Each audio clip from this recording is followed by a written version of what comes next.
Sabi nila ang pinakamatalas na scalpel ay hindi iyong hawak ng isang doktor sa loob ng operating room. Ito ay ang katotohanang dahan-dahan at malamig na humihiwa sa mga dambuhalang kasinungalingan. Akala nila sapat na ang 8 taon ng aking pananahimik upang ituring akong isang piping baitang sa kanilang pag-akyat sa rurok ng tagumpay. Akala nila ang bawat puyat at talinong ibinuhos ko ay maaari nilang nakawin ng walang kabayaran. Nagkakamali sila. Ngayong gabi sa gitna ng nakakasilaw na mga ilaw ng Maynila, hindi na ako ang babaeng laging nakatago sa likod ng laboratory gown. Ako na ang may hawak ng mitya. May isang dokumentong nakatago sa aking mga kamay na magpapabagsak sa kanilang imperyo sa loob lamang ng isang segundo, isang sikretong hinding-hindi nila inaasahang nalaman ko. Panoorin ninyo kung paano ko babawiin ang bawat sentimo ng aking dangal. Dahil sa larong ito, ang talino ko ang batas, at ang kanilang pagbagsak ang tanging gamot na magpapagaling sa akin. Balang araw ang lalaking itinuring kong mundo ay luluhod sa harap ng aking mga paa, hindi upang humingi ng patawad, kundi upang mamalimos ng kahit katiting na piraso ng tagumpay, nasisiguraduhin kong mawawala sa kanya. Sa oras na iyon, ang matandang babaeng pilit akong minaliit ay manonood lamang habang nagiging abo ang lahat ng kanilang pinakaingatan. May isang sikretong hindi pa nila alam, isang bombang nagsisimula ng tumakbo sa kanilang mga ugat, at sa oras na sumabog ito, tanging ang katotohanan na lamang ang matitira. Ngunit bago ang lahat ng iyon, kailangan ko munang harapin ang katotohanang mas matalas pa sa anumang scalpel na hawak ko. Ang malamig na liwanag ng monitor sa loob ng aking laboratorio ay tila humahalik sa aking balat, isang paalala na sa gitna ng teknolohiya at siyensya walang puwang ang emosyon. Ngunit ang katahimikan ng gabi ay biglang binalot ng isang tinig na mas nakakapanindig balahibo kaysa sa lamig ng aircon. Feliciana, huwag kang maging madamot.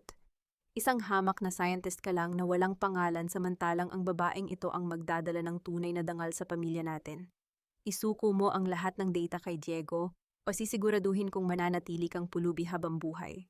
Ito ang boses ng aking biyanan na nanggagaling sa speaker ng aking telepono. Habang naririnig ko ang kanyang mapang-alipustang tinig, ang aking kabilang kamay ay mahigpit na nakahawak sa tablet na nagpapakita ng isang anonymous na litratong kakarating lang sa aking email. Doon sa ilalim ng mga bituin sa gitna ng dagat, nakaluhod ang lalaking pinaglingkuran ko ng 8 taon. Isinusuot niya ang isang diamanteng singsing sa daliri ni Valentina Aragon habang ang mga saksi sa yate ay nagpapalakpakan. Tumingin ako sa screen ng digital clock sa dingding. Mayroon na lamang 20 minuto bago ang automatikong pag-upload ng Project Lunas sa main server ng Villarreal Group.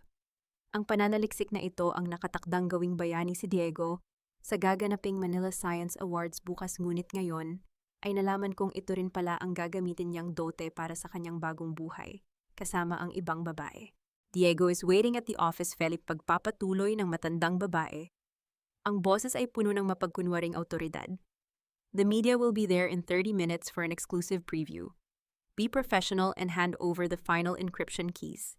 Isipin mo na lang na ito ang huling utang na loob mo sa amin sa pagpapatira sa iyo sa mansion.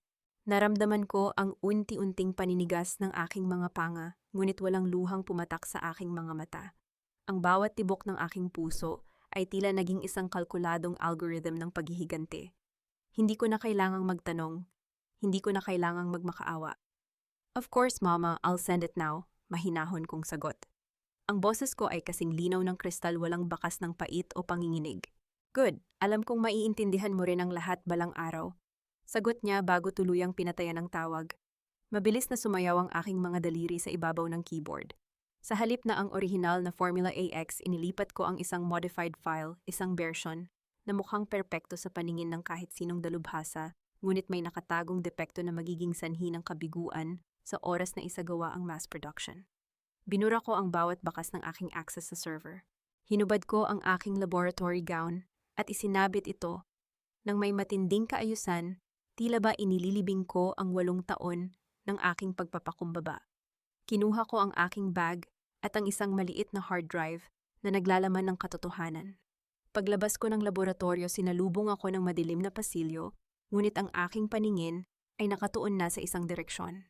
Eksaktong pagpasok ko sa elevator, tumunog ang aking cellphone.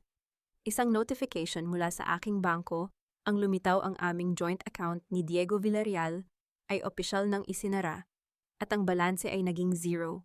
Kinuha na nila ang lahat. Ang pera ang pananaliksik at ang huling bakas ng aking tiwala. Isang mapait na ngiti ang dumaan sa aking mga labi habang dahan-dahan kong kinuha ang aking personal na cellphone. Tumawag ako sa isang numerong matagal ko nang itinago. Isang lalaking boses ang sumagot sa kabilang linya. Dr. Santillan, handa na ba ang lahat ng tanong ng lalaki? Everything is set, sagot ko habang nakatitig sa aking sariling refleksyon sa salamin ng elevator. Ang mga mata ko ay hindi nakakikitaan ng pighati. Tila ito ay naging 2 piraso ng aserong handang sumugat.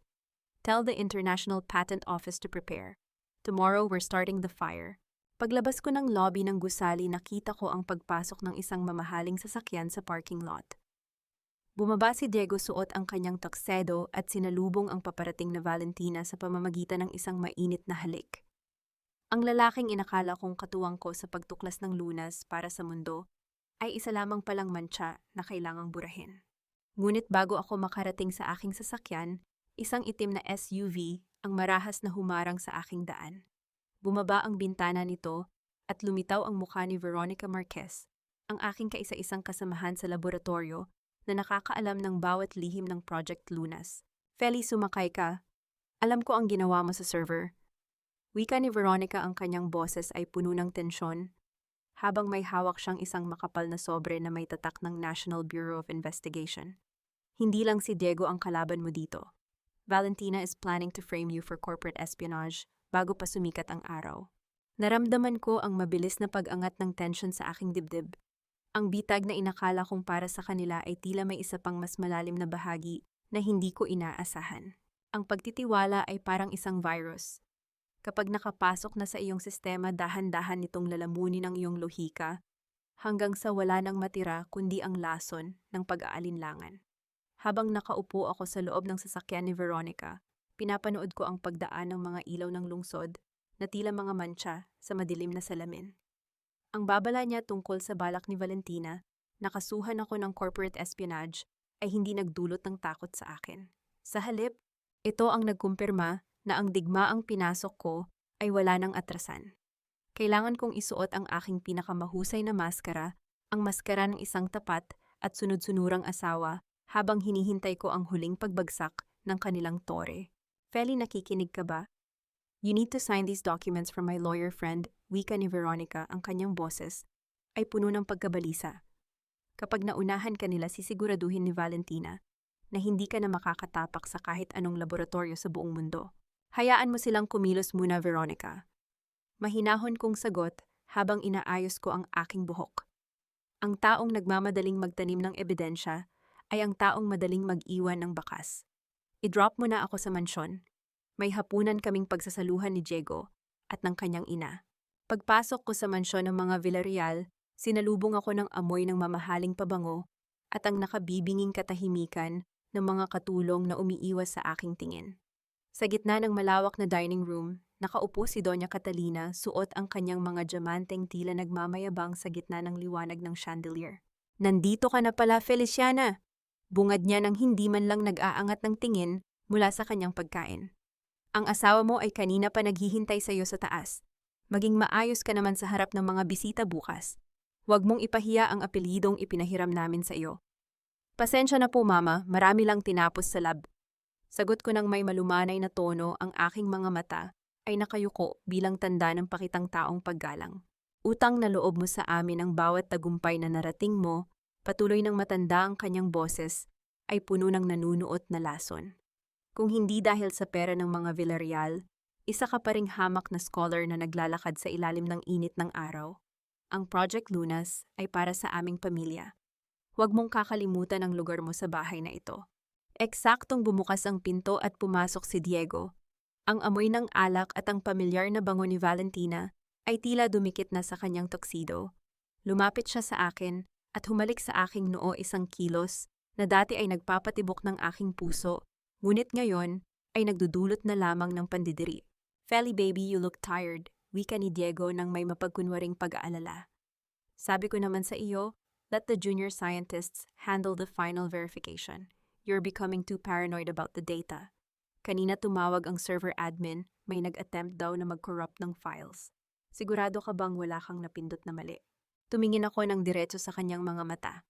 Sa loob ng 8 taon, naging eksperto siya sa pagmamanipula ng aking damdamin, ngunit ngayon ako na ang may hawak ng script. Baka pagod lang ako, Diego. Everything is fine.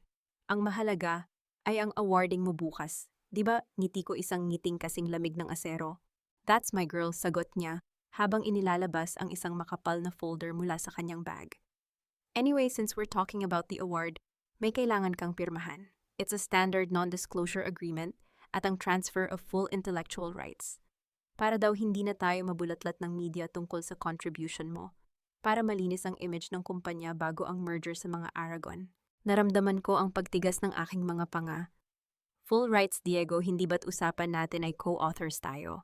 Marahas na ibinaba ni Doña Estela ang kanyang kubyertos sa porselana na lumikha ng isang matunog na hudyat ng kanyang galit. Feliciana, huwag kang maging makasarili. Ang pamilya Aragon ay hindi makikipag-alyansa sa isang lalaking may katulong na asawa sa laboratorio. Diego needs to be the face of this breakthrough. Pirmahan mo na yan o sisiguraduhin kong wala kang makukuhang kahit isang sentimo sa oras na matapos ang kontrata mo sa amin. Isang mabilis na sulyap ang ibinigay ko sa folder. Sa ilalim ng bawat pahina ay ang mga terminong magbubura sa aking pangalan sa kasaysayan ng medisina. Akala nila ay sapat na ang kanilang pananakot upang pasukuin ako. Sige po, pipirmahan ko na maikli kong sabi. Kinuha ko ang panulat at mabilis na nilagdaan ang bawat pahina. Nakita ko ang kislap ng tagumpay sa mga mata ni Diego at ang mapang alipustang ngiti ni Catalina. Ang hindi nila alam, bago ako umuwi, inactivate ko na ang biometric lockdown sa main server. Ang bawat dokumentong nilagdaan ko ngayon ay mawawalan ng bisa sa oras na matuklasan ng system na ang original na author ay tinanggalan ng access. Good. Magpahinga ka na, Feli. Valentina is coming over later para pag-usapan ng guest list.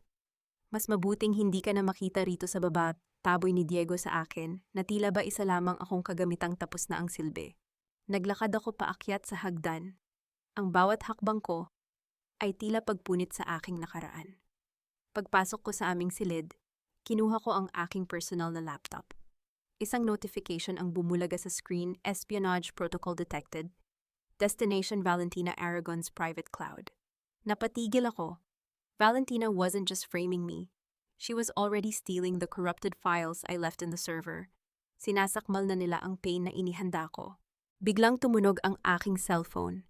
Isang unknown number. Sinagot ko ito ng walang pag-aalinlangan. Dr. Santillan, may problema tayo. Ang boses ni Veronica ay puno ng takot. Hindi lang si Valentina ang kaalyado ni Diego, ang chairman ng board ng Science Awards. Siya ang nag-leak sa kanila ng iyong biometric data kanina. They are planning to overwrite the system tonight.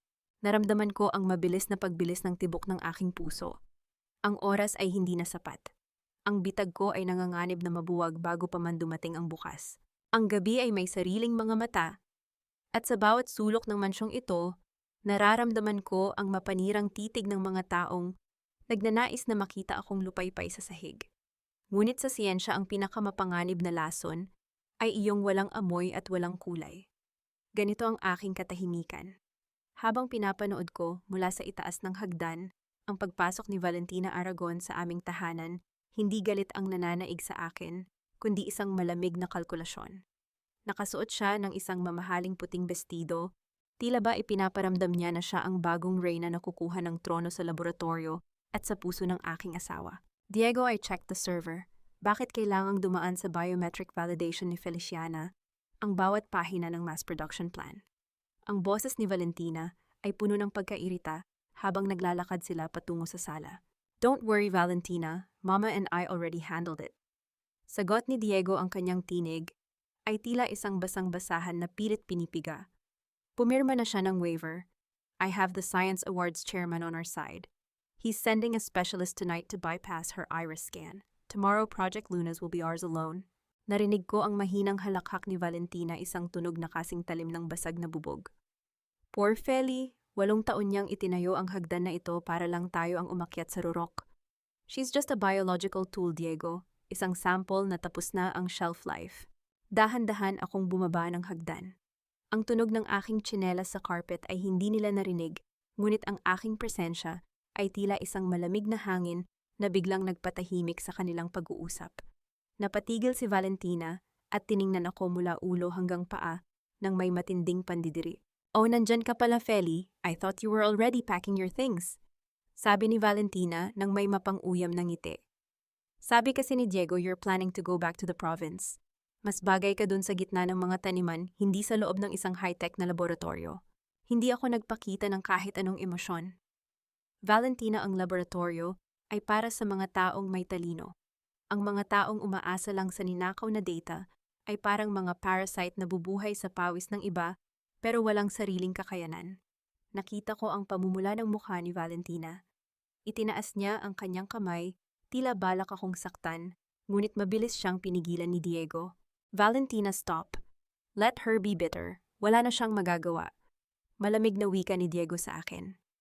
"Feli, go back to your room. May darating na bisita at ayaw kong makita kanila na ganyan ang itsura. Mahiya ka naman sa pamilya ko." "Mahiya," pag-uulit ko habang dahan-dahan kong inilalabas ang aking cellphone mula sa bulsa. "Diego, ang hiya ay para sa mga magnanakaw. Bukas sa harap ng buong bansa, titingnan natin kung sino sa atin ang dapat talagang mahiya." Tumalikod ako at muling umakyat, ngunit bago ko marating ang aking silid, narinig ko ang malakas na pagbukas ng main door. Pumasok ang isang lalaking nakasuit, may dalang isang itim na case. Ito na ang specialist na magbabypass sa aking data. Pumasok ako sa loob ng aking kwarto at nilock ang pinto. Mabilis kong binuksan ang aking laptop at ikinonekta ang aking earpiece. Naririnig ko ang bawat salita nila sa baba dahil sa nakatagong microphone na itinanim ko sa brooch ni Doña Catalina kaninang hapunan. Nakahanda na ang system, sir, at wika ng specialist. "In 5 minutes, the chairman will give the signal. We will override Dr. Santillan's ownership with Mr. Villarreal's credentials." Ramdam ko ang bilis ng tibok ng puso ko. Hindi dahil sa takot, kundi dahil sa pananabik. Ang bitag na ginawa ko ay hindi lamang tungkol sa corrupted file. Iyon ay isang digital virus na nakatali sa original na DNA sequencing ng Project Lunas. The moment they force the override, the system will not just copy the data, it will broadcast the theft to the International Biotech Ethics Committee. Ngunit biglang may kumatok ng marahas sa aking pinto. Ang tunog ng pagbagsak ng kahoy sa pader ay umalingaw-ngaw sa buong palapag. "Feliciana, buksan mo ang pinto," sigaw ni Doña Catalina mula sa labas. "Nalaman namin ang ginawa mo. You tried to contact the International Patent Office kanina. Di ba? Akala mo ba ay hindi namin binabantayan ang bawat tawag mo?" Napatigil ang aking mga daliri sa keyboard. May traidor sa loob ng aking maliit na network. May nag-leak ng aking huling hakbang. Buksan mo ito o sisiguraduhin kong hindi ka makakarating sa awarding bukas ng buhay. Ang boses ni Diego ay puno na ng malademonyong pagnanasa. Tumingin ako sa bintana ng aking silid. Ang ulan ay nagsisimulang pumatak sa salamin, tila mga luha ng langit para sa isang trahedyang malapit ng maganap. Kinuha ko ang aking maliit na hard drive at itinago ito sa loob ng aking suot na medyas. Ang huling mensahe sa aking screen ay lumitaw, "Bypass attempt, 70% complete. Warning system, identity at risk." Ang pinto ay nagsimulang gumuho dahil sa lakas ng pagkakasipa ni Diego mula sa labas. Sa isang segundo, ang tanging proteksyon ko ay ang malamig na katotohanang handa akong mamatay. Kasama ang aking talino, huwag lang itong mapunta sa kanilang mga kamay. "Diego, huwag," sigaw ni Veronica mula sa kabilang linya ng aking earpiece, ngunit huli na. Ang pinto ay bumukas ng malakas. Nakatayo si Diego, hawak ang isang herenggilya na may lamang madilim na likido. Sa likuran niya nakangisi si Valentina habang hawak ang isang dokumentong may pamagat na Confession of Academic Fraud, Feliciana Santillan. Plano nilang patulugin ako at palabasin na ako ang nagnakaw sa sarili kong pananaliksik. Titingnan ko ang lalaking ito sa likod ng mga rehas, balang araw hubad ang kanyang dangal at wala nang kahit isang sentimong matitira sa kanyang pangalan. Sa oras na iyon, tatanungin ko siya kung sulit ba ang bawat patak ng lason na itinurok niya sa aking tiwala. Ngunit sa gabing ito, ang herenggilyang hawak ng aking asawa ay tila isang panulat na magsusulat ng aking sariling kamatayan bilang isang scientist. Akala nila ay tapos na ang laro dahil pinaliligiran nila ako sa loob ng sarili kong silid. Ngunit hindi nila alam na sa bawat paghinga ko isang mas malaking bitag ang unti-unti nang sumasakal sa kanilang lahat. Huwag kang malikot, Feliciana. Isang mabilis na pampatulog lang ito. Pagkagising mo, tapos na ang lahat. Nakapirma ka na sa confession at kami na ni Valentina ang magpapatuloy ng Project Lunas para sa ikabubuti ng pamilya. Ang boses ni Diego ay kasing lamig ng aserong dulo ng karayom na hawak niya. Isipin mo ang hiya ng pamilya Villarreal kung malalaman nilang ang asawa ng susunod na national scientist ay isang magnanakaw ng data, dagdag ni Valentina habang iwinawagayway ang peking dokumento. We're doing this to save you from yourself, Feli. Be a martyr and just sleep. Tumingin ako ng diretso sa mga mata ni Diego. Walang panginginig sa aking mga daliri kahit na nararamdaman ko na ang dulo ng karayom sa aking braso. Diego, ang lason na hawak mo. Iyan ba ang parehong kemikal na ginamit mo para itabi ang dating chief researcher ng Villarreal Group noong nakaraang taon? Napatigil si Diego. Ang kanyang mga mata ay nanlaki at ang kumpas ng kanyang kamay ay biglang nag-alinlangan. What? What are you talking about? Alam ko ang lahat, Diego. Ang bawat barya na ninakaw ninyo ni Mama mula sa research fund at ang bawat buhay na sinira ninyo para lang makaakyat sa posisyon. Mahinahon kung sabi ang boses ko ay kasing linaw ng isang hatol sa korte. The moment that needle touches my skin, ang video ng pagpasok ninyo rito ng marahas ay automatikong mag-upload sa cloud server ng Department of Science and Technology. Look at the smoke detector, Diego. Hindi iyan para sa apoy. Iyan ay isang high-definition lens na nakaturo sa inyong dalawa. Marahas na napatingin si Valentina sa kisame. Ang kanyang mukha na dati ay puno ng yabang ay biglang napalitan ng purong takot. Mabilis niyang hinablot ang braso ni Diego.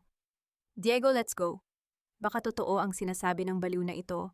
Hindi siya aalis nang hindi pumipirma. Sigaw ni Doña Catalina mula sa pinto, ang boses ay pumapaos sa galit. Feliciana, wala kang takas. Hawak namin ang chairman. Ang chairman, ngiti ko isang ngiting puno ng katusuhan. Chairman Arcio is currently being investigated for receiving bribes from the Villarreal Foundation. Bakit ninyo iniisip na ang isang taong nalulunod ay ililigtas pa kayo? In 10 minutes, the police will be here for a welfare check requested by my lawyer. Ang katahimikan sa silid ay naging kasing bigat ng semento. Maririnig ang mabilis na paghinga ni Diego habang dahan-dahan niyang ibinababa ang herenggilya. Ang kanyang pagkatalo ay hindi nanggaling sa lakas, kundi sa katotohanang mas matalino ako sa kanya ng 10 hakbang. Umalis na kayo sa kwarto ko, utuhok ang pahatanta at patamo utos ko. Magkita-kita tayo sa Manila Science Awards bukas. Doon ninyo ipakita ang lahat ng galing ninyo sa pag-arte dahil sisiguraduhin kong iyon na ang huling stage na tatapakan ninyo. Puno ng pait at takot na lumabas ang tatlo. Nang masiguro kung wala na sila, mabilis kong kinuha ang hard drive sa aking medyas at inilagay ito sa loob ng isang lihim na compartment ng aking bag. Ang aking mga kamay ay nagsisimula ng manginig hindi dahil sa takot, kundi dahil sa adrenaline ng isang mananalunig na malapit ng sumakmal. Kinabukasan ng gabi ng Manila Science Awards ay puno ng nakakasilaw na mga ilaw at mga taong suot ang kanilang pinakamagarang maskara. Nakatayo ako sa isang madilim na sulok ng backstage, pinapanood si Diego na naglalakad sa red carpet kasama si Valentina. Ang bawat flash ng camera ay tila isang hudyat ng nalalapit na pagsabog. Dr. Santilla, narito na ang biometric override device mula sa International Board, bulong ni Veronica sa aking tabi. Ang kanyang mga mata ay puno ng determinasyon. The chairman is already in custody. Diego doesn't know, akala niya ay ikaw ang aarestuhin sa gitna ng speech niya. Mabuti, sagot ko, habang inaayos ang aking itim na gown. Gusto kong maramdaman niya ang rurok ng tagumpay bago ko hilahin ang sahig mula sa kanyang mga paa. Gusto kong makita ng buong mundo kung paano nagiging abo ang isang huwad na diamante. Pumasok ako sa ballroom nang walang nagpapansin. Umupo ako sa pinakalikod malayo sa mesa ng mga Villarreal na ngayon ay nagdiriwang na gamit ang mamahaling champagne. Nakita ko si Doña Catalina nakangiti sa mga camera, tila ba nakalimutan na ang nangyari kagabi. Ang announcer ay umakyat na sa entablado. And now for the most awaited part of the evening. Let us welcome the visionary behind Project Lunas, the man of the hour, Mr. Diego Villarreal. Ang palakpakan ay umalingaw-ngaw sa buong hall, tila isang malakas na kulog na nagbabadya ng bagyo. Tumayo si Diego nang may matinding kumpiyansa, dinala ang kanyang laptop patungo sa podium upang ipakita ang kanyang nadiskubre. Ngunit bago pa niya may kabit ang cable, tumunog ang aking cellphone. Isang unknown number. Feli, huwag kang titingin sa screen. Ang boses sa kabilang linya ay isang lalaking hindi ko kilala, ngunit ang tono ay puno ng panganib. May itinanim na script si Valentina sa presentation ni Diego. Hindi lang academic fraud ang ipaparatang sa iyo. This is a trap for a biological terrorism charge. Umalis ka na dyan. Napatigil ang tibok ng puso ko. Tumingin ako kay Valentina na nakaupo sa harap. Ang kanyang ngiti ay hindi na para sa tagumpay, kundi para sa isang pagpatay. Ang mitya ay hindi lang para sa career ko, ito ay para sa aking kalayaan habang buhay. Ang bawat tibok ng aking puso ay tila isang metrong sumusukat sa natitirang sandali ng aking kalayaan. Sa harap ng entablado nakatayo si Diego, ang lalaking inakala kong katuwang sa pagligtas ng mundo, ngunit isa lamang palang mantsa sa aking kasaysayan. Ang babala ng misteryosong tumawag ay nananatiling umaalingaw sa aking pandinig, biological terrorism. Isang salitang sapat na upang ibaon ako sa ilalim ng lupa habang buhay. Ngunit sa halip na tumakbo palabas ng ballroom, mas lalo kong hinigpitan ang hawak sa aking bag. Sa larong ito, ang unang taong magpanik ang siyang unang matatalo. At hindi ako papayag na maging biktima sa sarili kong entablado. Ladies and gentlemen, panimula ni Diego. Ang boses niya ay puno ng peking kumpiyansa habang nakatingin sa mga dambuhalang screen. Today, Villarreal Group introduces the cure that the world has been waiting for.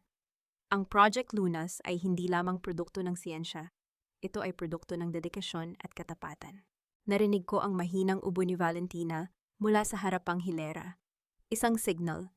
Biglang nagbago ang mga slides sa screen. Sa halip na ang chemical formula, lumabas ang isang serye ng mga email at video logs na mukhang galing sa aking personal na computer. Ipinapakita doon ang mga peking usapan kung paano ko di umano nilason ang unang batch ng vaccine para sa ransom money. Ang bulungan sa loob ng ballroom ay tila isang malakas na ugong ng mga bubuyog. Ang mga mata ng mga awtoridad at mga kapwa scientist ay nagsimulang naghahanap sa akin. Feli, kailangan mo nang umalis. The NBI is already at the back entrance. Bulong ni Veronica sa aking earpiece, ang boses niya ay nanginginig sa takot. Wait, Veronica, malamig kong sagot habang dahan-dahan akong tumatayo mula sa aking upuan. Look at the screen again. Ang laso na sinasabi nila in-upload yan gamit ang credentials ni Valentina Aragon. Akala nila ay na-bypass nila ang iris scan ko, pero ang hindi nila alam, bawat attempt na pakialaman ng data ay may digital fingerprint na naiiwan. Mabilis kong kinuha ang aking cellphone at nag-type ng isang command execute protocol, sham mirror reflection. Sa isang iglap, ang presentation ni Diego sa screen ay nag-flicker. Ang mga dokumentong nagdidiin sa akin ay biglang napalitan ng mga actual footage mula sa security camera ng aming mansion kagabi, ang footage kung saan tinatangka akong saksakan ni Diego ng pampatulog habang hawak ni Valentina ang peking confession. Napatigil ang buong mundo. Ang mukha ni Diego sa screen ay naging kasing puti ng papel. Ang kanyang kumpiyansa ay tuluyan ng gumuho sa harap ng libu-libong tao at sa harap ng mga live television cameras. What is this? Patayin niyo ang screen, Kat. Sigaw ni Doña Catalina, pilit na tumatayo kahit na nanginginig ang kanyang mga tuhod sa kahihiyan. Ngunit hindi huminto ang video. Sumunod na lumabas ang boses ni Valentina, malinaw at malutong. She's just a biological tool, Diego. After tomorrow, Project Lunas will be ours alone. Naglakad ako patungo sa gitna ng hallway sa ilalim ng nakakasilaw na mga spotlight.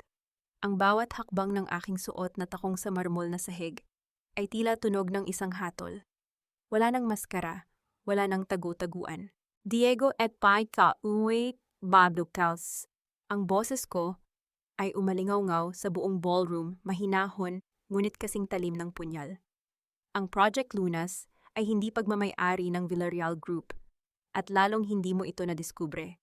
I am the sole architect of that cure at ang vaccine na balak ninyong i-produce.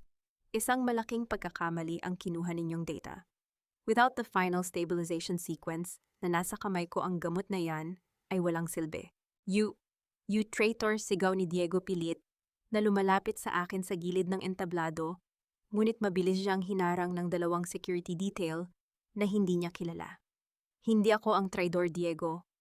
Ako ang biktima na natutong lumaban.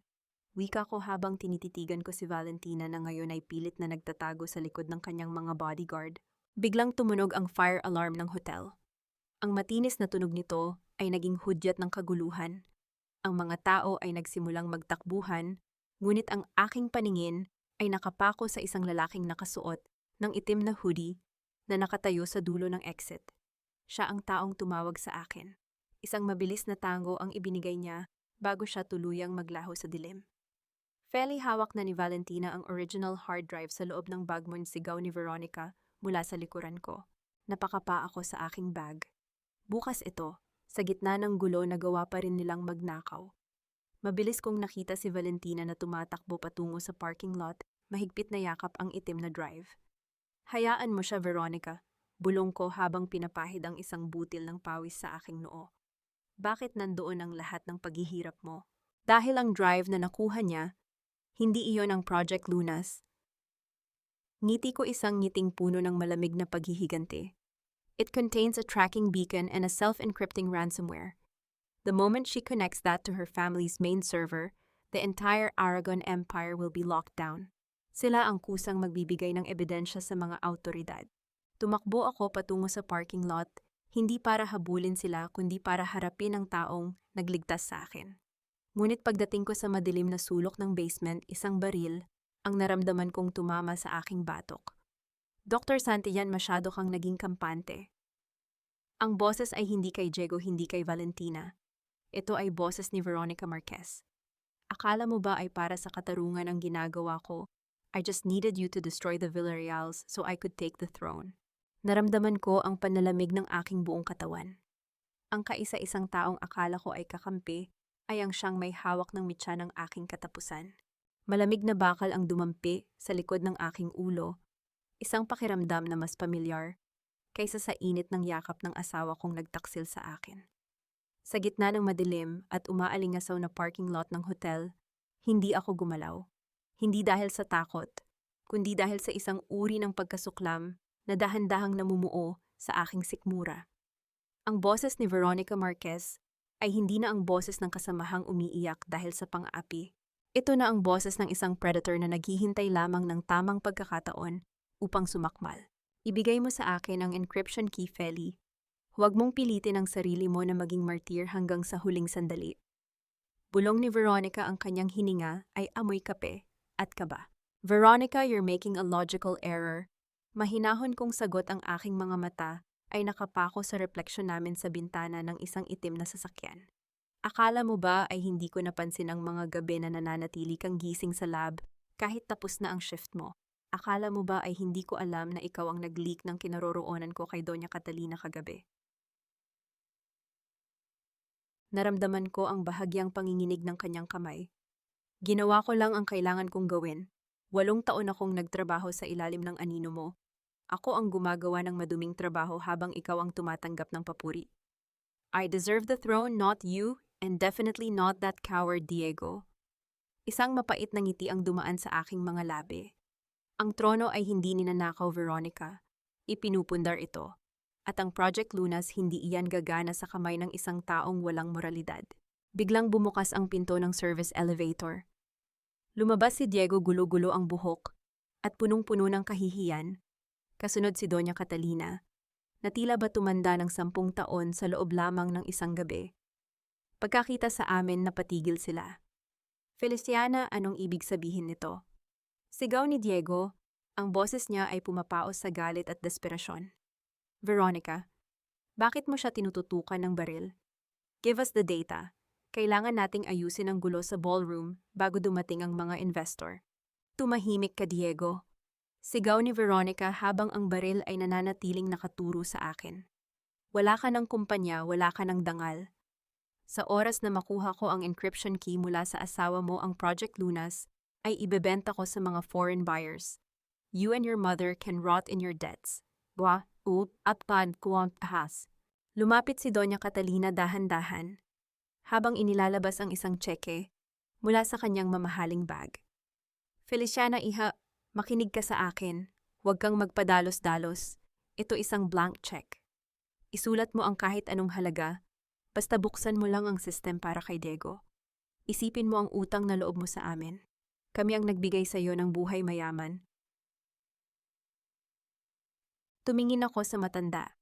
Ang kanyang blank check ay tila isang pirasong basahan sa aking paningin. Ang yaman ninyo ay binuo sa pawis ko, Catalina. At ang utang na loob na sinasabi mo kanina ko pa binayaran noong hinayaan ko kayong magmukhang tanga sa harap ng buong bansa. Mabilis kong kinuha ang aking cellphone at pinindot ang final validation button. Ang bawat screen sa loob ng parking lot, pati na ang mga cellphone ni Diego at Veronica, ay biglang nag-vibrate ng sabay-sabay. Isang pulang babala ang lumitaw. Biometric lockdown initiated. 6 na days until total data purge. Anong ginawa mo? Sigaw ni Veronica, madiin niyang ibinaon ang dulo ng baril sa aking batok. The Project Lunas is now tied to my biological vitals. Paliwanag ko, ang boses ko ay kasing lamig ng kamatayan. The moment my heart stops beating, or the moment I feel a surge of extreme cortisol from a gunshot wound, ang lahat ng data sa server ay permanenteng mabubura. If you kill me, you kill the cure. If you kill me, you kill your only chance to be rich. Nabitawan ni Doña Catalina ang kanyang bag. Ang tunog ng pagtama nito sa semento ay umaling-aungaw sa tahimik na basement. Si Diego ay napaluhod, umiiyak ng walang tunog, habang si Veronica ay tila napako sa kanyang kinatatayuan. You're insane, Felipe. Bulong ni Diego. Hindi ako baliw, Diego. Matalino lang ako. Sagot ko habang dahan-dahan akong humaharap kay Veronica, hinahawakan ang dulo ng kanyang baril at dahan-dahang ibinababa ito. Hindi niya ako nagawang pigilan. Ang takot na mawala ang bilyon-bilyong halaga ng data ay mas malakas kaysa sa kanyang galit. Ngayon meron kayong 6 na araw. Patuloy ko habang naglalakad ako patungo sa aking sasakyan. 6 na araw para panoorin ang pagbagsak ng Villarreal Group. 6 na araw para maramdaman ang pakiramdam ng isang taong walang hawak na kahit ano. Pumasok ako sa loob ng aking kotse at inilock ang pinto. Habang papaalis ako, nakita ko sa rearview mirror ang 3 taong inakala kong pader ng aking buhay. Si Diego, si Catalina at si Veronica. Silang lahat ay naiwang nakatayo sa dilim. Nag-aaway-away at nagsisisihan habang ang ulan ay nagsisimulang pumatak sa malamig na semento. Ngunit habang nagmamaneho ako, palabas ng hotel, isang mensahe ang lumitaw sa aking dashboard. Isang video feed mula sa aking laboratorio. May mga armadong lalaki na hindi ko kilala ang kasalukuyang sumisira sa aking mainframe. Hindi sila tauhan ni Diego. Dr. Santillan, you should have accepted the blank check. Ang boses ni Valentina Aragon ay nanggaling sa aking speaker. The Science Awards was just a distraction. Ang tunay na laban ay nagsisimula pa lang sa loob ng iyong laboratorio. Naramdaman ko ang paghinto ng pintig ng aking puso. Ang biometric strap ko ay gumagana lamang kung buo ang server. At ngayon sinisira nila ang aking huling kuta. Ang isang mahusay na arkitekto ay hindi lamang nagtatayo ng mga pader. Nagtatayo rin siya ng mga labirinto upang iligaw ang mga magnanakaw. Habang mabilis kong pinatatakbo ang aking sasakyan sa ilalim ng malakas na ulan, pinapanood ko sa screen ng dashboard ang pagwasak ng mga tauhan ni Valentina sa aking laboratorio. Nakikita ko ang pagdurog nila sa mga monitor at ang pagpapasabog sa main server room. Ang bawat kislap ng apoy sa monitor ay tila isang paputok na nagdiriwang sa aking tagumpay. Akala ni Valentina na kuha na niya ang aking huling kuta. Akala niya sa pagdurog ng bakal at kable ay madudurog din niya ang Project Lunas. Ngunit ang hindi niya alam, ang laboratoryong iyon ay isang mamahaling dekorasyon lamang, isang decoy na itinayo ko sa loob ng 3 taon para sa sandaling ito. Biglang tumunog ang aking personal na linya. Si Doña Catalina. Sinagot ko ito, ngunit nanatili akong tahimik. Ang tanging maririnig sa aking panig ay ang hagupit ng windshield wiper sa salamin ng sasakyan. Feliciana, iha, tulungan mo ako. Ang boses ni Catalina ay nanginginig, puno ng hiningang tila malapit ng maputol. Inatake ako sa puso. Nandito ako sa tapat ng lumang chapel sa labas ng hotel. Iniwan ako ni Diego. Iniwan ako ni Veronica. Ikaw lang ang matatakbuhan ko, iha. Patawarin mo ako sa lahat ng nasabi ko kanina. Ang blank check, sa'yo na iyon, iligtas mo lang ang buhay ko. Isang mapait na ngiti ang dumaan sa aking mga labi. Alam ko ang bawat tono ng kanyang boses.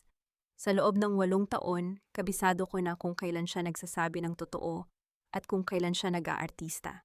Ang boses na ito ang boses na ginamit niya noong pilitin niya akong ibenta ang lupa ng mga magulang ko para sa puhunan ni Diego.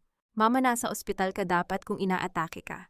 Mahinahon kong sagot ang boses ko ay walang bahid ng pag-aalala.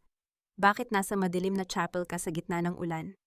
Ayaw kong magkaroon ng scandal. Ang media, parang awa mo na, Feli. Utang na loob dalhin mo rito ang vaccine ka. Ang sabi mo kanina ito ang lunas sa lahat, di ba baka ito ang makapagliligtas sa akin? Natawa ako ng bahagya, isang tunog na kasing lamig ng hanging nanggagaling sa aircon. Ang Project Lunas ay hindi para sa sakit sa puso, Catalina. Ito ay para sa mga virus na sumisira sa sistema. At sa tingin ko, ikaw ang pinakamalalang virus na nakilala ko. Anong sinasabi mo? Ang boses niya ay biglang tumigas na wala ang panginginig. Naka-on ang GPS tracker ng brooch na ibinigay ko sa iyo noong nakaraang Pasko, Catalina, paliwanag ko. Hindi ka inaatake sa puso. Nakatayo ka ngayon sa tapat ng aking tunay na laboratorio sa Batangas. Kasama mo si Valentina, di ba? Sinusubukan ninyong gamitin ang emosyon ko para pagbuksan ko kayo ng pinto. Ang katahimikan sa kabilang linya ay naging kasing bigat ng semento. Pagkatapos ng ilang segundo, narinig ko ang malakas na pag-agaw ng telepono. Ang boses ni Valentina na ang pumalit. Matalino ka nga, Feliciana. Wika ni Valentina, ang boses niya ay puno ng puot. Nandito kami sa tapat ng pintuan mo, at alam naming nandito ang orihinal na data. Buksan mo ang system o susunugin namin ang buong pasilidad na ito kasama ang lahat ng alaala ng mga magulang mo na itinatago mo rito. Sige, sunugin ninyo, hamon ko habang itinitigil ko ang aking sasakyan sa gilid ng kalsada. Ang pasilidad na iyan ay may fire suppression system na gagamit ng nitrogen. Sa loob ng 10 segundo ng pagsiklab ng apoy, mawawala ng oxygen sa loob at labas ng gusali. Kung gusto ninyong mamatay kasama ng mga alaala ko, be my guest. Narinig ko ang mahinang singhap ni Valentina. Ang kanyang kumpiyansa ay nagsisimula ng mabasag. Ano bang gusto mo, Feling? Sigaw ni Valentina. Gusto ko, lumabas ako ng sasakyan at hinayaan ang ulan na bumasa sa aking muka. Ramdam ko ang bawat patak nito, tila ba naghuhugas sa 8 taon ng aking pagtitiis. Gusto kong maramdaman ninyo ang takot na naramdaman ko noong nakita ko ang litrato ninyo sa yate. Gusto kong maramdaman ninyo ang pakiramdam ng isang taong nawalan ng lahat dahil sa tiwala. Inilabas ko ang aking tablet at inactivate ang public broadcast protocol. Tumingin kayo sa langit, Valentina. Catalina, wika ko. Wika ko. Sa itaas ng pasilidad sa Batangas, lumitaw ang dambuhalang hologram ng aking mukha. Isang teknolohiyang bahagi ng Project Lunas presentation. Ngunit sa pagkakataong ito, hindi formula ang ipinapakita ko. Ipinapakita ko ang live recording ng pag-uusap ni Valentina at Catalina sa tapat ng pinto, ang pag-amin nila na ang pag-atake sa puso ay isang acting lamang at ang plano nilang pagnanakaw. Ang buong bansa ay nanonood ngayon, bulong ko sa telepono. Hindi na kailangan ng Science Awards. Ang katotohanan ang siyang magbibigay sa akin ng tropeyo. Nakita ko sa monitor ang pagdating ng mga ilaw ng sasakyan ng pulis sa di kalayuan ng pasilidad. Sina Valentina at Catalina ay nagpanik, pilit na tumatakbo patungo sa kanilang sasakyan, ngunit huli na. Pinaliligiran na sila ng mga awtoridad. Nakahinga ako ng malalim. Ngunit habang tinitingnan ko ang pag-aresto sa kanila, isang notification ang lumitaw sa aking screen. Isang tawag mula sa isang pribadong numero sa London. Dr. Santillan, your biometric data has been compromised in the UK server. Someone from the inside just authorized a global transfer of Project Lunas. Naramdaman ko ang panlalamig ng aking buong katawan. Si Veronica, hindi siya huminto sa parking lot. Habang ginugulo ko sina Valentina, ginagamit ni Veronica ang kanyang access sa international database upang nakawin ang Project Lunas ng buo. Ang bawat segundong lumilipas ay tila isang pako na ibinabaon sa kabaong ng aking 8 taong paghihirap. Habang nakatitig ako sa monitor ng aking tablet, pinapanood ko ang paglipat ng mga bilyon-bilyong data mula sa London server patungo sa isang hindi kilalang account. Si Veronica. Ang babaeng pinagkatiwalaan ko ng aking mga legal na dokumento ay siya palang kukuha ng huling piraso ng aking dangal. Ngunit sa siyensya, ang bawat action ay may katapat na reaction. Hindi ako pwedeng magpanik. Ang isang utak na binuo sa loob ng laboratorio ay kailangang manatiling malamig kahit na ang mundo sa paligid ko ay nagsisimula ng magliyab. Dr. Santillan, you have 5 minutes before the transfer becomes irreversible. Ang boses ng system admin mula sa London ay puno ng tensyon. Lock the gateway, Marcus. Gamitin mo ang protocol na ibinigay ko sa iyo noong 1 buwan. Utos ko habang mabilis na pinaaandar ang aking sasakyan patungo sa isang pribadong hangar sa labas ng lungsod. I can't dock. Someone used your override code. Isang physical key ang ginamit dito sa site. Naramdaman ko ang panginginig ng aking mga daliri sa manibela. Physical key, ibig sabihin, naroon si Veronica sa London. O kaya naman, may katuwang siya rito sa Pilipinas na may hawak ng aking orihinal na hardware. Biglang bumukas ang pinto ng aking sasakyan nang huminto ako sa isang stoplight. Isang lalaking nakasuot ng itim na hoodie ang mabilis na pumasok sa tabi ko. Hindi ako sumigaw, hindi ako natakot, dahil ang amoy ng kanyang pabango ay pamilyar amoy ng antiseptic at lumang libro. I drive mo ang sasakyan, Feli. Huwag kang lilingon, wika ng lalaki. Ito ang taong tumawag sa akin kanina. Sino ka ba talaga, tanong ko, habang mabilis na binabaybay ang kalsada. Inalis niya ang kanyang hoodie. Lumingon ako ng bahagya at halos mabitawan ko ang manibela. Dr. Aris, akala ko ay namatay ka na sa aksidente 5 taon na ang nakalilipas. Yun ang pinalabas ni Diego Villarreal, Feli. Ipinatapon niya ako sa isang pasilidad sa ibang bansa dahil nalaman ko ang tungkol sa pagnanakaw niya ng mga research papers. Noong nasa universidad pa lang kami. Paliwanag ng aking dating mentor. Narito ako para bawiin ang dapat ay sa atin at para itama ang pagkakamali ni Veronica. Veronica is stealing Project Luna's Dr. Aris. She's in London. Mali ka, Feli. Veronica is not in London. She's being held captive ni Diego sa loob ng lumang warehouse ng Villarreal Group. Ginamit lang nila ang kanyang credentials para isipin mong siya ang traidor. Napatigil ang tibok ng aking puso. Ang lahat ng galit ko kay Veronica ay biglang napalitan ng isang malaking pag-aalinlangan. Kung biktima rin si Veronica, ibig sabihin ay mas malalim pa ang laro ni na Diego at Valentina. Eksaktong tumunog ang aking telepono. Isang video call mula kay Veronica. Sinagot ko ito at bumulaga sa screen ang kanyang mukha, puno ng pasaduguan ng labi at nakagapos ang mga kamay. Sa likuran niya nakatayo si Diego, hawak ang aking orihinal na hard drive. Feli, baby, did you miss me? Ang boses ni Diego ay puno ng malademonyong kumpiyansa. Akala mo ba ay natapos ang lahat sa pagpapakulong mo kay Mama at Valentina? Masyado kang naging kampante. Hawak ko ang susi ng server mo at hawak ko rin ang kaisa-isa mong kaibigan. Diego, bitawan mo siya. Walang kinalaman si Veronica sa laban nating dalawa. Malamig kong sagot bagaman ramdam ko ang pag-akyat ng puot sa aking sikmura. Oh, may kinalaman siya, Feli. Siya ang nagsisilbing mitya ng huling pagsabog mo, halakhak ni Diego. Give me the final stabilization sequence. Ipadala mo sa email ko sa loob ng 10 minuto o panoorin mo kung paano ko tatapusin ang buhay ng kasamahan mo, Liv, sa harap mo. Pinatunog ni Diego ang pagkasa ng kanyang baril malapit sa tenga ni Veronica. Narinig ko ang mahinang hikbi ni Veronica sa kabilang linya. Feli, wag mong ibigay. Let the data purge. Pinatay ni Diego ang tawag. 10 minuto. Dr. Aris, anong gagawin natin? Tanong ko ang aking tinig. Ay matatag pa rin, ngunit may bahid na ng pagmamadali. Dahan-dahang inilabas ni Dr. Aris ang isang maliit na diamanteng locket mula sa kanyang bulsa, ang locket na ibinigay sa akin ng aking mga magulang bago sila mawala. Hinawakan ko ito at naramdaman ko ang lamig ng bakal sa aking palad. Isang alaala ng katatagan. Hindi natin ibibigay ang data, Feli. Ibibigay natin sa kanya ang isang bagay na hinding-hindi niya inaasahan, wika ni Dr. Aris, habang may itinitipa sa kanyang sariling laptop. Veronica planted a tracking beacon sa drive na hawak ni Diego bago siya mahuli. Alam ko kung nasaan sila, at meron akong connection sa International Science Board. In-upgrade na nila ang kaso ni Diego mula sa fraud patungong global terrorism. Mabilis kong iniliko ang sasakyan patungo sa direksyon ng warehouse. Habang nagmamaneho ako, tiningnan ko ang aking sarili sa salamin.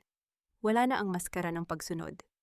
Wala na ang scientist na laging nakatago sa lab. Diego Villarreal, bulong ko sa hangin. 8 taon mong kinuha ang buhay ko. Ngayong gabi sisiguraduhin kong ang huling mukhang makikita mo bago ka mabulok sa kulungan ay ang mukha ng babaeng winasak mo, ngunit mas matalino pa rin sa iyo. Ngunit bago kami makarating isang tawag mula sa International Science Board, ang pumasok sa aking tablet. Ang kanilang mensahe ay naging sanhi ng paghinto ng aking hininga. Dr. Santillan, we have received a tip that Project Lunas was never meant to be a cure. It contains a self-replicating biological agent that could be weaponized. We are authorizing a total tactical wipe of your location. You have 5 minutes to evacuate the perimeter. Napatitig ako kay Dr. Aris. Ang Project Lunas, ang pananaliksik na inakala kong magliligtas sa mundo, ay isa palang biological weapon na matagal nang binago ni na Diego. Nang hindi ko alam, balang araw titingnan ko ang lalaking nagnakaw ng aking 8 taon, habang siya ay nakalugmok sa abo ng kanyang sariling kasakiman. Sa oras na yon, walang halaga ang kanyang mga diamante o ang kanyang pangalan, dahil ang tanging ititira ko sa kanya ay ang alaala ng isang babaeng minsan niyang minaliit, ngunit siya palang wawasak sa kanya. May isang lihim na nakabaon sa ilalim ng laboratoryong ito, isang katotohanang mas matindi pa sa lason na kanyang ginawa. At sisiguraduhin kong iyon ang huling bagay na maririnig niya bago siya lamunin ng dilim. Ngunit sa gabing ito, ang bawat segundo ay tila isang patalim na unti-unting humihiwa sa aking pag-asa. Feliciana, bitawan mo ang tablet. Isang click ko lang sasabog ang utak ng kaibigan mo. Maging sunod-sunuran ka naman kahit sa huling pagkakataon para sa pamilya. Ang boses ni Diego Villarreal ay umalingaw-ngaw sa loob ng abandonadong warehouse, kasing baho ng nabubulok na konsensya. Nakatayo siya sa isang itaas na platform, hawak ang isang remote trigger sa isang kamay at ang buhok ni Veronica sa kabila. Ang aking kaibigan ay nakagapos duguan ang mukha at may mga wire na nakakabit sa kanyang dibdib, isang improvised na bomba na ang mitya ay ang mismong research na pinagpuyatan ko. Diego, stop this madness, sigaw ni Dr. Aris sa tabi ko. Ngunit nanatiling nakapako ang aking paningin sa timer na kumukurap sa aking suot na relo. 4 na minuto. 4 na minuto na lang bago ang tactical wipe ng International Science Board.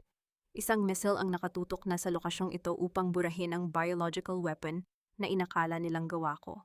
Feli baby, give me the stabilization sequence. Utos ni Diego, ang kanyang mga mata ay nanlilisik sa desperasyon. Valentina's servers are locked. Someone planted a virus. If I don't get the sequence now, the buyers will kill me. Isipin mo ang utang na loob mo sa amin, hindi ba't kami ang nagbigay sa iyo ng pagkakataong maging ganap na scientist? Dahan-dahan akong humakbang pasulong. Ang tunog ng aking suot na takong sa maalikabok na semento ay tila nagbibilang ng bawat pintig ng aking puso. Wala akong takot na ipinakita. Ang aking mukha ay nanatiling kasing lamig ng asero sa loob ng freezering laboratorio. Utang na loob, Diego, mahinahon kong tanong. Ang 8 taong pagpapakain ko sa inyo ni Mama, gamit ang talino ko, ay hindi pa ba sapat na kabayaran? Ang laso na nasa harap mo ay hindi Project Lunas. It is a mirror of your own soul, destructive, unstable, and hollow. Shut up, ibibigay mo ba o papatayin ko siya?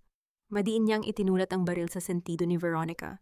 Diego, you're making a catastrophic scientific error. Wika ko habang mabilis na itinitipa ang isang command sa aking tablet.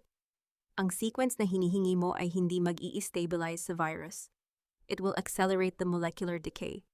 The moment you upload that, hindi lang ang server mo ang masisira.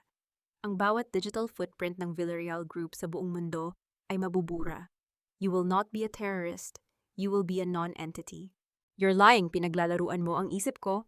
Sigaw niya, ang kanyang kamay ay nagsimulang manginig. 3 minutes, Diego. Sabi ko habang dahan-dahan kong inaayos ang diamanteng locket sa aking leeg. Ang aking mga daliri ay marahang humahaplos sa malamig na bakal, isang pamilyar na sensasyon na nagpapanatili sa aking katinuan. Ang missile ng Science Board ay papunta na rito. They don't care about Veronica. They don't care about you. Ang tanging paraan para mabuhay ka ay ang bitawan ang remote at ibigay sa akin ang hard drive. Huwag kang maniwala sa kanya, Diego. Isang boses ang nanggaling sa dilim. Lumabas si Valentina Aragon, may hawak na sarili niyang baril. Naglalaro lang siya ng oras. Pindutin mo na ang trigger at kunin natin ang sequence sa bangkay niya. Naramdaman ko ang pag-akyat ng adrenaline. Sa loob ng warehouse ang hangin ay naging masikip, amoy kalawang at paparating na kamatayan.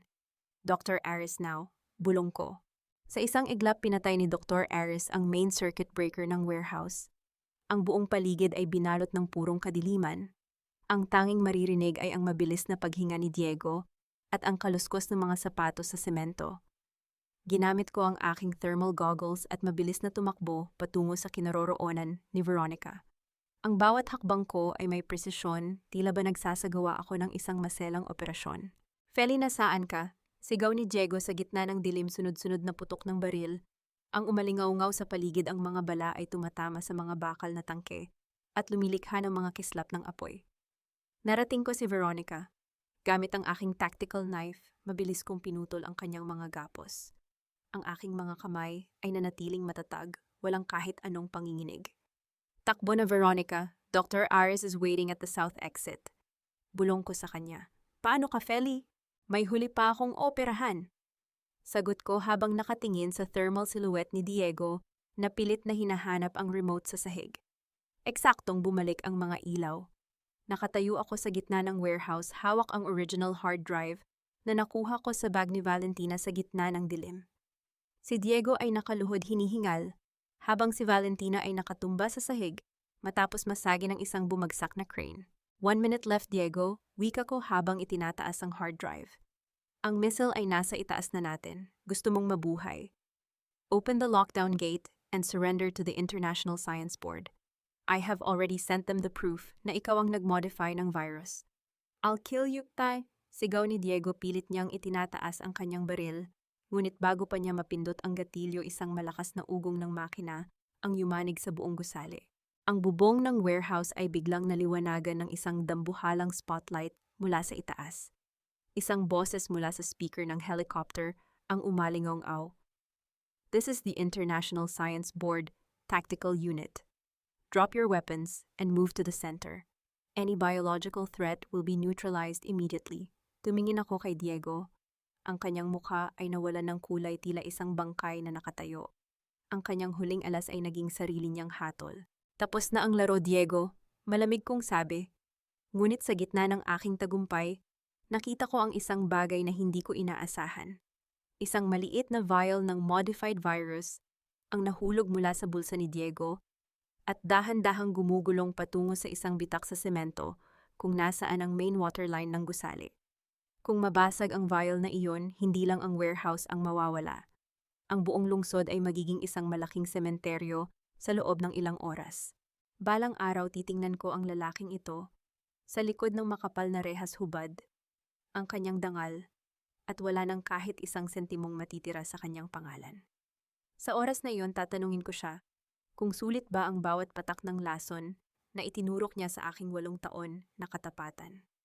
Ngunit sa ilalim ng nakakasilaw na spotlight ng mga helicopter, may isang sikretong hindi pa niya alam. Ang mitya ng kanyang katapusan ay hindi nanggagaling sa missile sa langit, kundi sa isang maliit na botelyang kasing rupok ng kanyang sariling konsensya. Feli, iligtas mo ako, ibibigay ko sa iyo ang lahat. Isusuko ko ang Villarreal Group, basta huwag mo lang hayaang mamatay ako rito.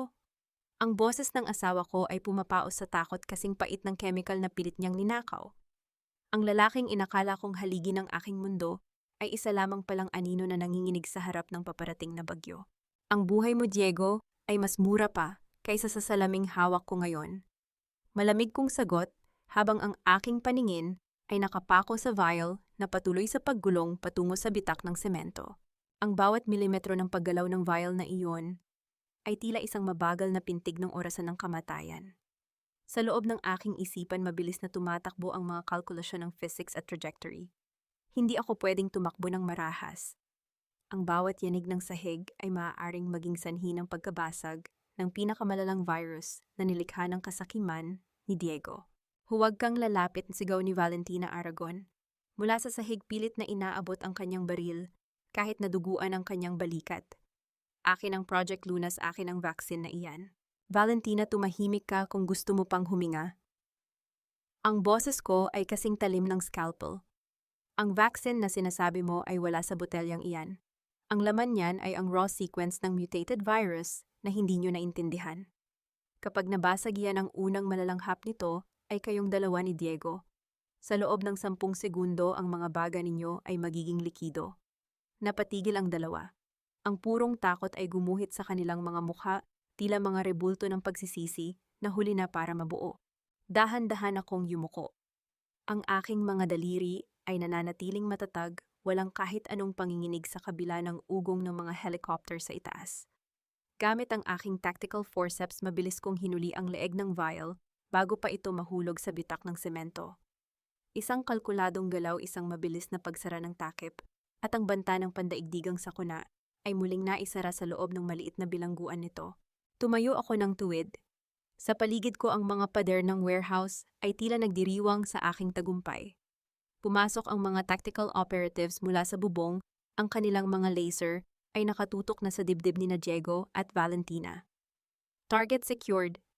Wika ko sa aking earpiece, ang boses ko ay puno ng awtoridad na tila bumasag sa huling kumpas ng kapangyarihan ni Diego. Dr. Santillan, kailangan nating lisanin ang lugar na ito. Ang missile ay naka-abort na, ngunit kailangan namin ng vial para sa containment, wika ng leader ng tactical unit habang lumalapit sa akin. Inabot ko sa kanya ang vial ng may matatag na kamay. Ngunit bago pa nila mabuhat si Diego, lumapit ako sa aking asawa. Tumingin ako ng diretso sa kanyang mga matang dati ay puno ng pag-ibig na inakala ko, ngunit ngayon ay puno na lamang ng kawalan. Feli, please, sabihin mo sa kanila na pinilit lang ako ni Valentina. Pagsusumamo ni Diego, pilit na humahawak sa laylayan ng aking gown. Kinuha ko ang kanyang kamay at dahan-dahan itong inalis sa aking damit, tila ba nagtatanggal ako ng isang mantsa. Diego, ang hiya na kinatakutan mo kagabi. Iyan ang magiging habambuhay mong kasama sa loob ng selda. You didn't just betray me, you betrayed humanity for a throne made of lies. Now watch as your mother watches you on every news channel being dragged like the coward you truly are. Isang mabilis na sampal ang iginawad ko kay Diego, isang sampal na hindi nanggaling sa galit, kundi sa rasyonal na paniningil para sa 8 taon na ninakaw niya. Ang tunog ng pagtama ng aking palad sa kanyang pisngi ay umalingaw-ngaw sa buong warehouse, mas malakas kaysa sa ugong ng makina sa labas. That's for my career, sabi ko ng may malamig na tinig. Muli ko siyang sinampal sa kabilang pisngi, mas madiin sapat upang mapaling ang kanyang ulo. And that's for assuming I was weak enough to be your shadow. Naiwang nakadapa si Diego sa semento, umiiyak ng walang tunog habang pinupiringan ng kanyang mga kamay ng bakal na posas. Si Valentina naman ay pilit na isinasakay sa stretcher.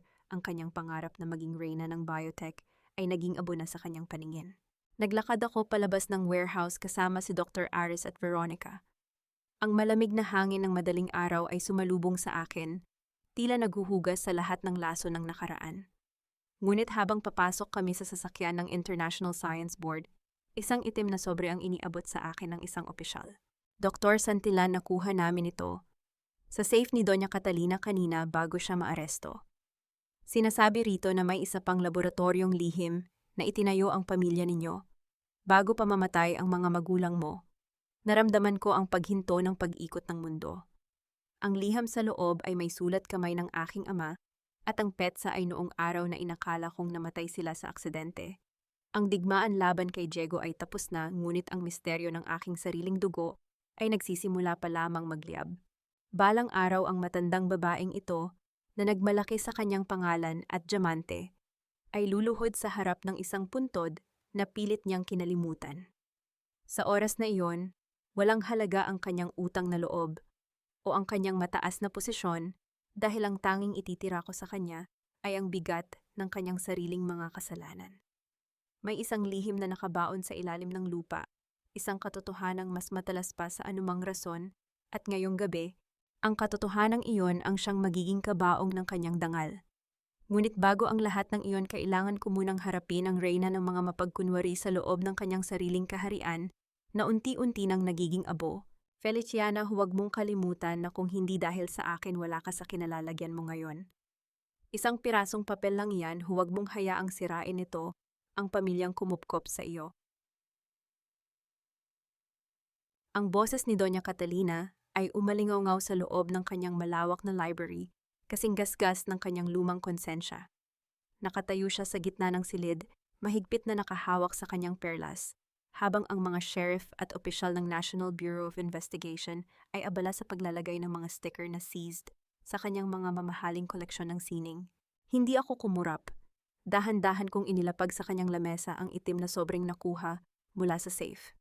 Ang pamilyang kumupkop sa akin, Catalina O, ang pamilyang pumatay sa mga magulang ko para makuha ang Santillan Biolabs, 20 taon na ang nakalilipas. Napatigil ang matanda. Ang kanyang mukha na dati ay puno ng kumpiyansa ay biglang nawalan ng kulay, tila isang pader na unti-unting nagkakaroon ng lamat. Anong kalokohan iyan? Isang aksidente ang nangyari sa kanila sa kalsada. Lahat ay alam iyon. Isang aksidente na ang mitya ay isang preno na sadyang pinutol sa loob ng garahe ng mga Villarreal. Malamig kong sagot habang inilalabas ang orihinal na maintenance log na itinago niya. Nakasaad dito ang utos mo sa driver ninyo noon, at ang driver na iyon buhay pa siya, Catalina, at handa na siyang magsalita kapalit ng proteksyon mula sa International Science Board. You ungrateful child, sigaw ni Catalina. Sinubukan niyang sugurin ako upang hablutin ang papel, ngunit sa isang mabilis na pag-iwas, hinayaan ko siyang sumubsob sa kanyang sariling lamesa. Hindi ko siya tinulungang bumangon. Nanatili akong nakatayo ng matuwid, ang aking mga kamay ay nasa loob ng bulsa ng aking coat. Ang utang na loob na lagi mong isinusumbat ay matagal ko nang nabayaran noong pinakain ko ang kumpanya niyo gamit ang talino ko sa loob ng 8 taon. Ngayong gabi, Catalina, tapos na ang panahon ng paniningil mo. Panahon na para ikaw naman ang magbayad. Inabot ko sa head officer ang huling warrant of arrest. Isama niyo na siya, direct involvement in double murder, corporate theft, and accessory to biological terrorism. Habang pinupiringan ng bakal na posas ang mga kamay ni Catalina, lumapit sa akin si Dr. Ares. Ang kanyang mga mata ay puno ng pighati, ngunit may bakas ng ginhawa. Feli, nahanap na namin ang coordinates na nasa liham ng tatay mo. Hindi iyon isang laboratorio lamang. It's a sanctuary. Doon niya itinago ang lahat ng orihinal na patent ng pamilya Santillan na hindi kailanman nakuha ng mga Villarreal. Naramdaman ko ang pagbilis ng tibok ng aking puso. Ang lahat ng paghihirap ko, ang pagpapanggap bilang asawa ni Diego, ang 8 taon ng pananahimik, lahat ng iyon ay nagbunga na. Dalhin niyo na siya sa sasakyan, utos ko habang pinapanood ko ang pagkaladkad kay Catalina palabas ng kanyang mansyon. Ang kanyang mga huling sigaw ng pagmumura ay tila musika sa aking pandinig, isang hudyat na ang reyna ay wala na sa kanyang trono. Paglabas ko ng mansyon, sinalubong ako ni Veronica. Hawak niya ang custody papers ng bawat research na ginawa ko. Feli, ang Villarreal Group ay opisyal ng bankrupt simula bukas. Ang bawat asset nila ay ililipat na sa Santillan Bio Institute. Salamat, Veronica. Ngiti ko, ang unang tunay na ngiti na dumaan sa aking mga labi sa loob ng mahabang panahon. Pumasok ako sa sasakyan at tiningnan ang coordinates sa aking tablet. Ang lokasyon ay nasa isang tago at liblib na bahagi ng bundok sa labas ng Laguna. Habang umaandar ang sasakyan, binuksan ko muli ang liham ng aking ama. Ang huling pangungusap doon ay naging sanhi ng paghinto ng aking hininga. Feli, huwag mong bubuksan ang vault kung hindi mo kasama ang taong nagmamay-ari ng huling piraso ng lock. Ang taong iyon ay hindi si Diego, kundi ang lalaking nagpadala sa iyo ng babala. Napatitig ako sa kawalan. Ang misteryosong tumawag sa akin sa gabi ng awarding, ang taong nakasuot ng itim na hoodie, ay may hawak ng huling susi sa aking kinabukasan. Biglang huminto ang sasakyan sa gitna ng madilim na kalsada. May isang itim na sasakyan na nakaharang sa aming daan. Bumaba ang bintana nito at lumitaw ang mukha ng lalaking iyon. Dr. Santillan, hindi ka pwedeng pumunta doon ng mag-isa. Wika niya, ang boses niya ay malalim at puno ng otoridad. The Villarreal Empire may be fallen, pero ang mga buyers na pinangakuan ni Diego ng virus ay hindi pa sumusuko. They are waiting for you at the secret lab. Naramdaman ko ang mabilis na pag-akyat ng tensyon sa paligid. Ang digmaan para sa aking pangalan ay tapos na, ngunit ang laban para sa aking buhay ay muling nagsisimula. Ang bawat hakbang ko sa madilim na kalsada ng Laguna ay tila isang paglalakad sa gitna ng sarili kong kasaysayan. Sa tabi ko, ang lalaking misteryosong nagbabantay sa akin sa loob ng maraming taon ay nananatiling tahimik. Ang kanyang presensya ay tila isang matatag na pader na hindi kayang tibagin ng kahit anong bagyo.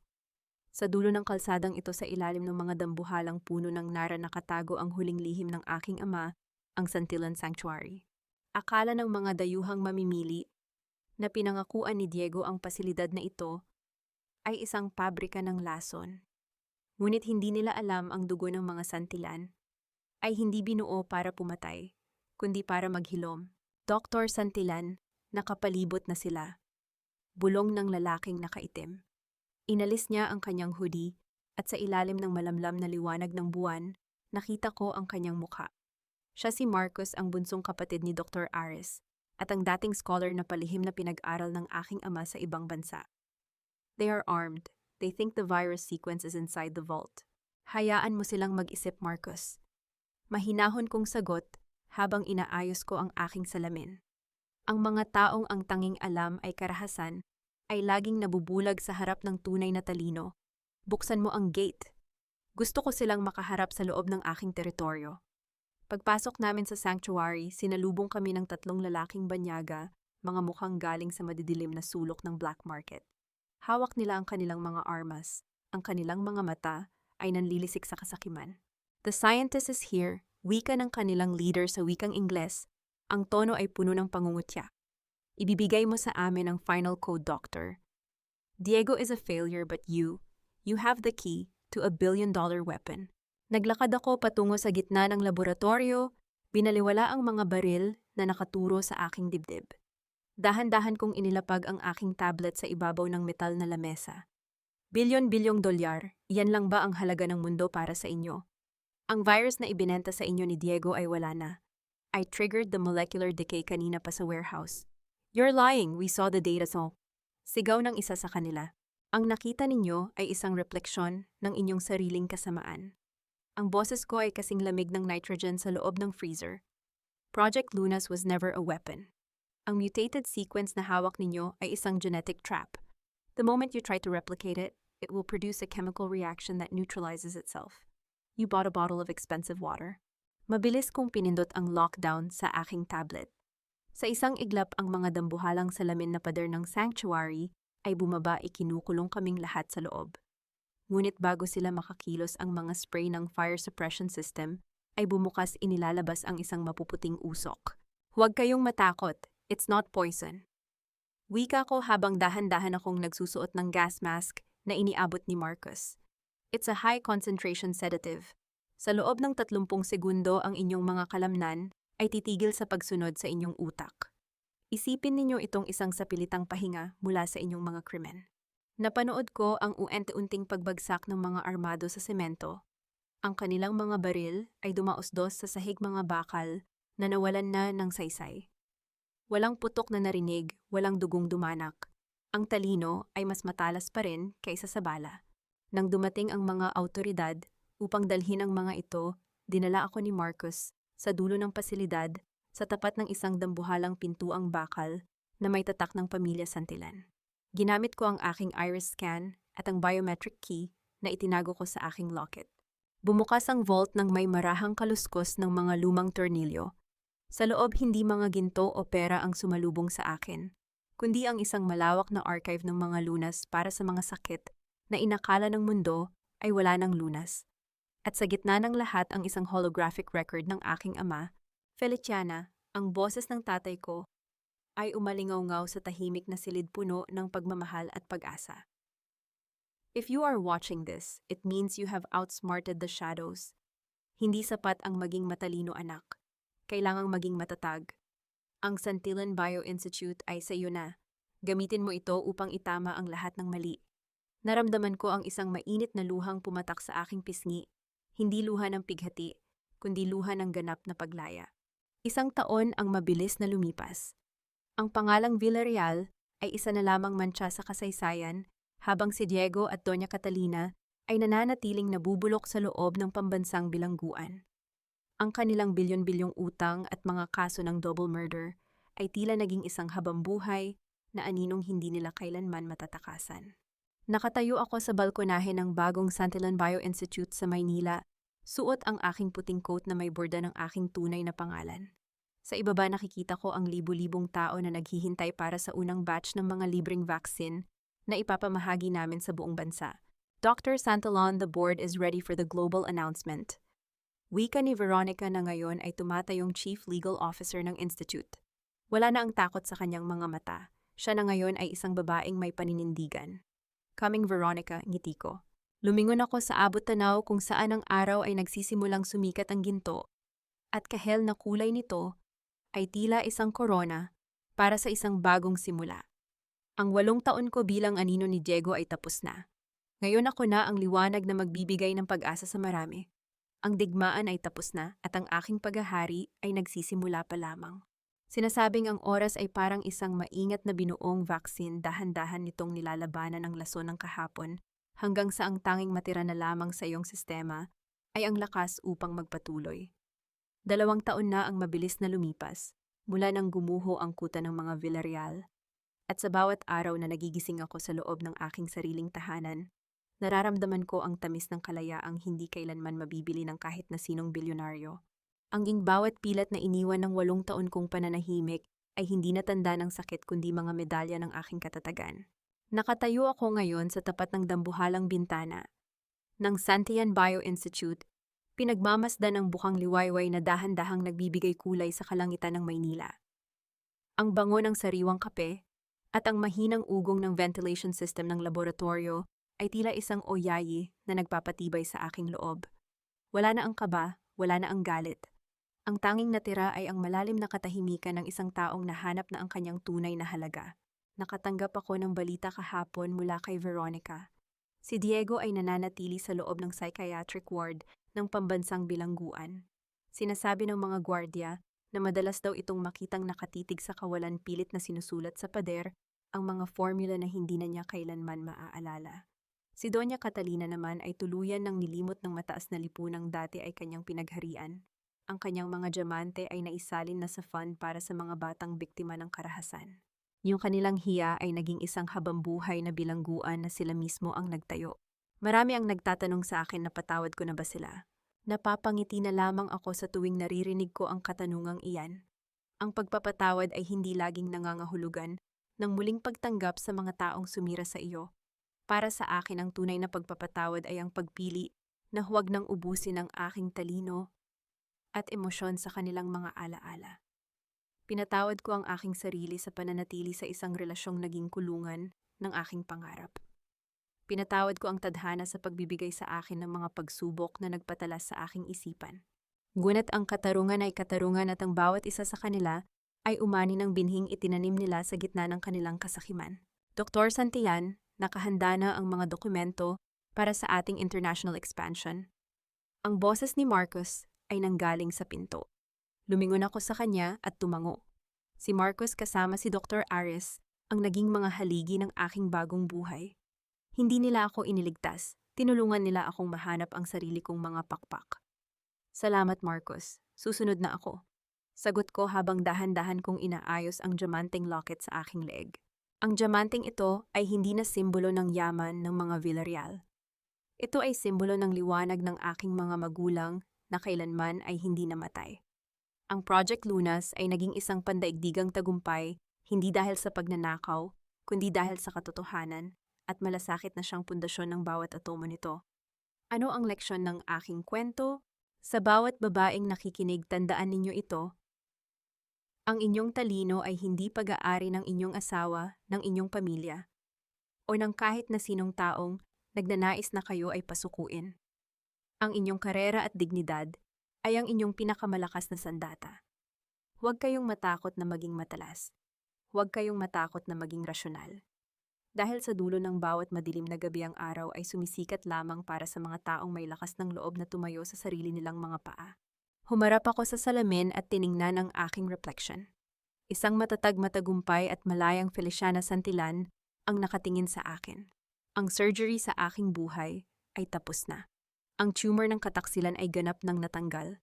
At ang pasyente ay mas malakas pa kaysa sa inaasahan ng buong mundo. Ang digmaan ay tapos na at ang aking tunay na paghahari ay nagsisimula pa lamang.